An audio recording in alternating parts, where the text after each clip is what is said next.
AI technology ಈಗ ಎಲ್ಲ ಕ್ಷೇತ್ರದಲ್ಲೂ ಕೂಡ ಈಗ ಲಗ್ಗೆ ಇಟ್ಟಿದೆ. ಅದರಲ್ಲೂ ಈಗ ಕಾಡಾನೆ ಓಡಿಸ್ಲಿಕ್ಕೆ ಸಖತ್ತಾಗಿರುವ ಎಐ ಕೂಗು ಕ್ಯಾಮ್ರಾ ಬಂದಿದೆ. ಕಾಡಾನೆಯನ್ನು ಓಡಿಸ್ಲಿಕ್ಕೆ ಬಂದಿರುವಂಥದ್ದು ಎಐ ಕೂಗು ಕ್ಯಾಮ್ರಾ. ನಾಗರಹೊಳೆ ರಾಷ್ಟ್ರೀಯ ಉದ್ಯಾನವನ ಗಡಿಯಲ್ಲಿ ಪ್ರಾಯೋಗಿಕವಾಗಿ ಬಳಕೆ ಕೂಡ ಆಯಿತು. ಕಾಡಾನೆಗಳು ಕಾಣಿಸ್ತಾ ಇದ್ದಂತೆ ಎಐ ಕ್ಯಾಮ್ರಾ ಸದ್ದು ಮಾಡುತ್ತೆ. 20ಕ್ಕೂ ಹೆಚ್ಚು ವಿವಿಧ ಬಗೆಯ ಶಬ್ದ ಮಾಡುವ ಎಐ ಕ್ಯಾಮ್ರಾ ಅದು. ಆನೆಗಳು 150 ಮೀಟರ್ ದೂರದಲ್ಲಿದ್ದಾಗಲೇ ಕ್ಯಾಮ್ರಾ ಕೂಗುತ್ತೆ. ಇನ್ನು ಎಐ ಕ್ಯಾಮ್ರಾ ಕೂಗುವ ಸೌಂಡ್ಗೆ ಆನೆಗಳು ಹೆದರಿ ಓಡಿ ಹೋಗ್ತವೆ. ಇನ್ನು ವೀರನ ಹೊಸಹಳ್ಳಿ ಅರಣ್ಯ ವಲಯದಲ್ಲಿ ಪ್ರಾಯೋಗಿಕವಾಗಿ ಅಳವಡಿಕೆ ಮಾಡಲಾಗಿದೆ. ತೋಟದ ಕಾವಲುಗಾರನ ರೀತಿ ಎಐ ಕ್ಯಾಮ್ರಾ ಕೆಲಸ ಮಾಡುತ್ತೆ. ಕಾಡಂಚಿನಲ್ಲಿ ಕ್ಯಾಮ್ರಾ ಅಳವಡಿಕೆಯಿಂದ ಈಗ ಆನೆಗಳ ಹಾವಳಿ ತಗ್ಗಿದೆ. ರೈತರು ತೋಟದ ಬೆಳೆ ಕಾಪಾಡುವ ನಿಟ್ಟಿನಲ್ಲಿ ಕೂಗು ಕ್ಯಾಮ್ರಾವನ್ನು ಈಗ ಬಳಸುವಂಥ ಸಾಧ್ಯತೆ ಇದೆ. ನೋಡಿ, ಸಾಕಷ್ಟು ಇದು ರೈತರಿಗೆ ಬಹಳ ಅನುಕೂಲ ಆಗ್ತದೆ. ಜಮೀನುಗಳಲ್ಲೆಲ್ಲ ಈ ರೀತಿಯಾದಂತಹ ಎಐ ಕ್ಯಾಮ್ರಾವನ್ನು ಬಳಸಿದರೆ ಸಾಕಷ್ಟು ಅನುಕೂಲ ಆಗ್ತದೆ. ಬೆಳೆಗಳಿಗೆ ಈ ಕಾಡಾನೆಗಳಿರ್ಬೋದು, ಚಿರತೆ ಮತ್ತು ಕರಡಿಗಳು ಲಗ್ಗೆ ಇಡ್ತವೆ, ಬೆಳೆ ನಾಶ ಮಾಡ್ತಾ ಇರ್ತವೆ. ಸಹಕಾರಿ ಆಗುತ್ತದೆ. ಒಂದು ಕಡೆ ಇದು ರೈತೋಪಯೋಗಿ ಎಐ ಕೂಗು ಕ್ಯಾಮ್ರಾ ಅಂದರೂ ಕೂಡ ತಪ್ಪಾಗಲಿಕ್ಕಿಲ್ಲ. ಇದು ರಾಷ್ಟ್ರೀಯ ಉದ್ಯಾನವನ ಗಡಿಯಲ್ಲಿ ಪ್ರಾಯೋಗಿಕವಾಗಿ ಬಳಕೆ ಮಾಡಿರೋದನ್ನು ಗಮನಿಸ್ತಾ ಇದ್ದಾರೆ. ನೋಡಿ, ಆನೆ ಬೆಚ್ಚಿ ಬಿದ್ದು ವಾಪಸ್ ಓಡಿ ಹೋಗ್ತಾ ಇರುವಂತಹ ದೃಶ್ಯಾವಳಿ ಕೂಡ ಗಮನಿಸ್ತಾ ಇದ್ದೀರಾ.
ಇದ್ರ ಬಗ್ಗೆ ಹೆಚ್ಚಿನ ಡೀಟೇಲ್ಸನ್ನು ನಮ್ಮ ಮೈಸೂರು ಪ್ರತಿನಿಧಿ ಪ್ರೇಮ್ ಕುಮಾರ್ ಕೊಡ್ತಾ ಹೋಗ್ತಾರೆ.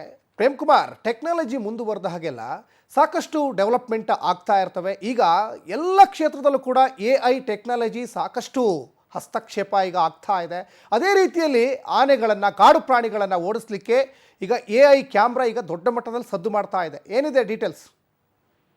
ಸಚಿನ್, ಏನು ಈ ಭಾಗದಲ್ಲಿ ಮಲೆ ಮೈಸೂರು ಭಾಗ ಮತ್ತೆ ಚಾಮರಾಜನಗರ ಆಗಿರ್ಬೋದು, ಮತ್ತೆ ನಾಗರಹೊಳೆ ಬಂಡೀಪುರ ಭಾಗದಲ್ಲಿ ಕೂಡ ಕಾಡು ಪ್ರಾಣಿಗಳ ಹಾವಳಿ ಹೆಚ್ಚಾಗ್ತಾ ಇದೆ. ಈ ಹಿನ್ನೆಲೆಯಲ್ಲಿ ನಾಗರಹೊಳೆಯಲ್ಲಿ ಕಾಡಾನೆಗಳ ಹಾವಳಿ ಹೆಚ್ಚಾಗ್ತಾ ಇರುವಂತಹ ಹಿನ್ನೆಲೆ ಕೂಡ ಎಐ ಕ್ಯಾಮ್ರಾವನ್ನು ಬಳಸಿ ಕಾಡಾನೆಗಳು ನಾಡಿಗೆ ಬಂದಂತ ಸಂದರ್ಭದಲ್ಲಿ ಕೂಡ, ಆನೆಗಳನ್ನು ಕಂಡಂತ ಸಂದರ್ಭದಲ್ಲಿ ಕೂಡ ಒಂದು ಆರನ್ನ ಮಾಡುತ್ತೆ. ಆರನ್ ಮಾಡಿದಂತ ಸಂದರ್ಭದಲ್ಲಿ ಕೂಡ ಕಾಡು ಪ್ರಾಣಿಗಳು ಎದುರಿ ವಾಪಸ್ ಓಡುವಂತ ಟೆಕ್ನಾಲಜಿ ಎಐ ಕ್ಯಾಮ್ರಾದಾಗಿರುವಂತದ್ದು.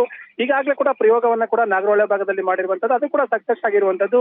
ಏನು ನಿನ್ನೆ ರಾತ್ರಿ ಅಷ್ಟೇ ಕೂಡ ಏನು ಬಂದಂತ ಸಂದರ್ಭದಲ್ಲಿ ಆನೆ ನಾಡಿನಿಂದ ಆಹಾರವನ್ನ ಅರಸಿ ನಾಡಿಗೆ ಬಂದಂತ ಸಂದರ್ಭದಲ್ಲಿ ಅದನ್ನ ಕೂಡ ಎಐ ಕ್ಯಾಮ್ರಾ ಒಂದು ಬೈಕ್ ನ ಮುಖಾಂತರವಾಗಿ ಸೌಂಡ್ ಮಾಡುತ್ತೆ, ಆರೆನ್ನ ಮಾಡುತ್ತೆ. ಅಂತ ಸಂದರ್ಭದಲ್ಲಿ ಆನೆ ಕೂಡ ವಾಪಸ್ ಹೋಗಿರುವಂತದ್ದು. ಈ ಹಿನ್ನೆಲೆಯಲ್ಲಿ ಏನಿದೆ ಕೂಡ ಕಾಡು ಪ್ರಾಣಿಗಳು ನಾಡಿಗೆ ಬರುವುದನ್ನು ತಡೆಗಟ್ಟುಕೊಂಡು ಕೂಡ ಅರಣ್ಯ ಇಲಾಖೆ ಇದಕ್ಕೆ ಮುಂದಾಗಿರುವಂತದ್ದು ಒಂದು ದೊಡ್ಡ ಯಶಸ್ಸು ಅಂತಾನೆ ಹೇಳ್ಬೋದಾಗಿರುವಂತದ್ದು. ಸಚಿನ್, ಧನ್ಯವಾದ ಪ್ರೇಮ್ ಕುಮಾರ್ ತಮ್ಮೆಲ್ಲ ಡೀಟೇಲ್ಸ್ಗಾಗಿ.